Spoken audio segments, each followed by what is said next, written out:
Hey there! In this video, I will show you exactly how to uninstall Valorant permanently. Firstly, open the command prompt as an administrator. To do this, open the Start menu or press the Windows key and type in CMD.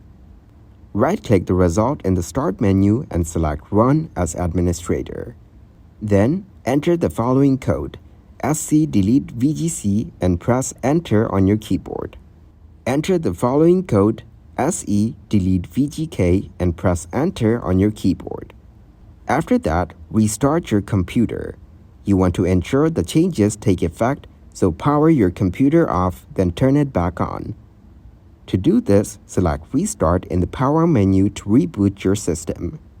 After your computer reboots, you can delete the Vanguard folder. If you don't start your computer, you will get an error and be unable to delete it. C drive program files. If you don't know how to get there, go to this PC, local disk, program files. Right-click Write Vanguard and select Into the recycling bin to delete. You can also drag and drop the file. Thank you very much for watching, and don't forget to like the video and subscribe to the channel.